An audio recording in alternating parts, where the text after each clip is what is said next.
Hi everyone. तो देखो, इस क्वेश्चन में दिया गया है कि p की वैल्यू जो है वो ये है, ठीक है, एंड q की वैल्यू ये है, और इसने पूछा है पी क्यू क्या होगा। ठीक है, तो देखो मैं इस क्वेश्चन को देखते ही बता सकता हूँ कि जो पी क्यू की वैल्यू होगी, ठीक है, वो 180 ही होगी।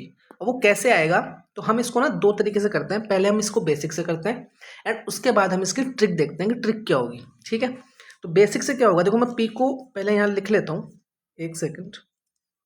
p इक्वल्स टू क्या है अपने पास, रूट 180 माइनस 3। अब यहाँ पे देखो ये क्या दे रखा है इसने, p बराबर 180 minus 3 root 180 minus 3 root 180 minus, और ये इन्फाइनाइट तक जा रहा है।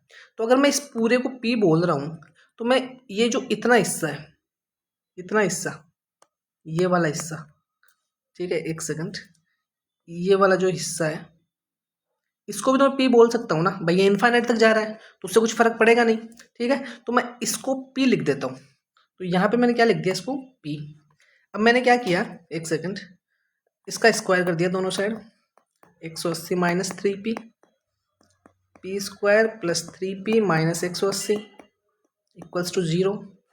अब मैं इसका फैक्टराइजेशन करूँगा तो कैसे होगा, P square plus 15p minus 12p minus 180 equals to 0। तो p प्लस 15 माइनस 12 कॉमन ले लिया मैंने, p प्लस 15 इक्वल्स टू 0। तो देखो p बराबर यहाँ पे क्या आ गया, एक तो p बराबर 12 आ गया और एक p बराबर माइनस 15 आ गया। अब चूंकि ये जो p है वो रूट में है, ठीक है, तो माइनस 15 तो मैं ले नहीं सकता, तो p की वैल्यू कितनी आ गई, 12 आ गई।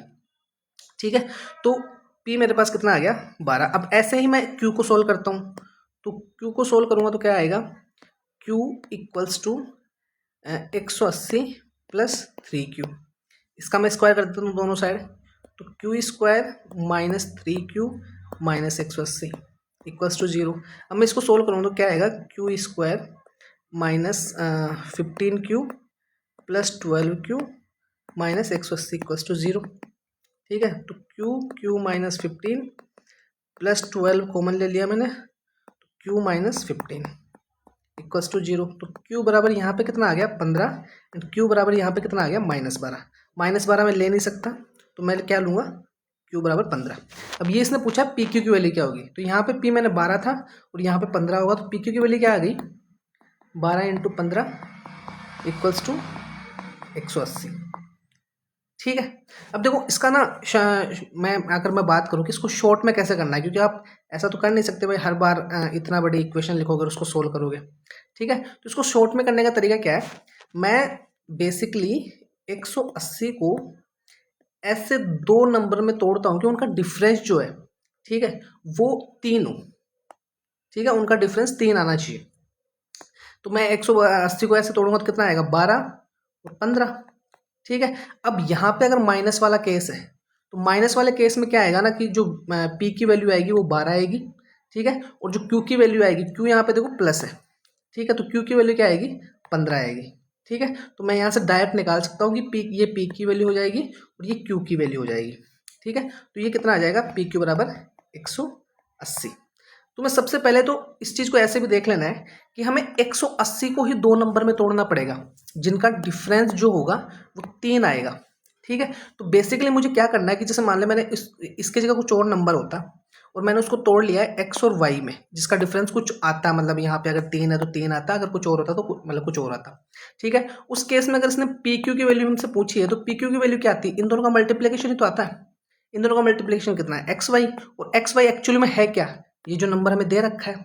ठीक है, तो इन द एंड आंसर यही आता है, तो मैं इसको बिना पेन उठाए भी सीधा कर सकता था। ठीक है, अब नेक्स्ट क्वेश्चन देखते हैं। ये इसने देखो नेक्स्ट क्वेश्चन दिया है, तो यहाँ से ना सबसे पहले इसको ऐसे देखो कि मैं इसको उठाता हूँ, इस वाले टर्म को, इतने से टर्म को। ठीक है, ये कितना आ जाएगा, रूट 8 एंड रूट 8/2। मैं इसको सोल्व करता हूँ तो ये क्या आएगा, रूट 8 इंटू 8 की पावर 1/2। तो ये कितना आ जाएगा, 8 की पावर 3/2 रूट में, तो लास्ट में क्या आ जाएगा, 8 की पावर 3/4। भाई इस रूट को खोलूंगा तो 3/4 आ जाएगा। ठीक है, अब मैं इसके अगले वाले को ले लेता हूँ, इसको, ठीक है। तो इस पर ये क्या आएगा भाई, √8, ठीक है। एंड जो इससे अगले वाला पार्ट है, ये वाला पार्ट है, इसकी वैल्यू तुम्हारे पास आएगी 8⁴/4, 8⁴, तो ये कितना हो जाएगा 7/4, ठीक है, जब मैं इसको सोल्व करूंगा। और ये क्या आएगा तुम्हारा लास्ट में, जब मैं इस रूट को हटा दूंगा तो 8⁷ ठीक है।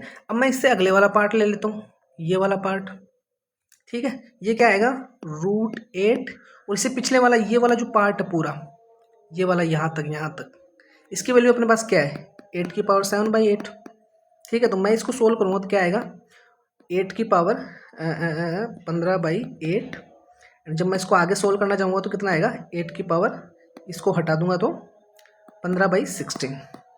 तुम यहाँ से देखो, जब यहाँ पे अपने पास 2 रूट थे तो अपने पास ये फॉर्मूला आ रहा था, यहाँ सॉरी ये आंसर आ रहा था। जब अपने पास एक रूट और इंक्लूड हो गया, मतलब बेसिकली 3 रूट इंक्लूड हो गए, तो अपने पास ये आंसर आ रहा है। और अगर 4 रूट हो गए तो अपने पास ये आंसर आ रहा है। अगर तुम इसको देखोगे सही ढंग से गौर से तो ये ऐसे आ रहा है 8⁻2 -1/2, क्योंकि यहाँ पे 2 रूट थे अपने पास, ठीक है। सॉरी, यहाँ पे अगर तुम देखोगे तो ये क्या आ रहा है 8⁻2³ -1/2³, ठीक है, क्योंकि यहाँ पे 3 रूट अपने पास, 2 रूट ये वाले थे और 1 रूट ये हो गया। अगर तुम इस वाले को देखोगे तो यहाँ पे 4 रूट आ गया, 4 रूट, इसको कैसे लिखोगे 8⁻2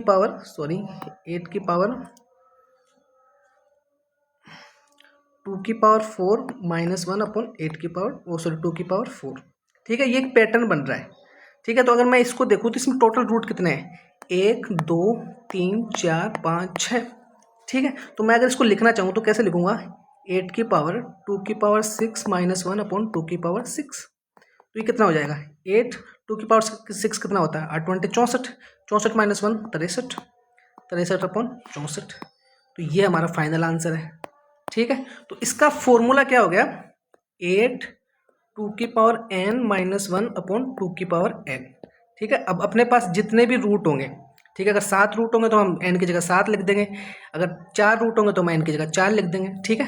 तो हम इसको ऐसे सोल्व कर सकते हैं।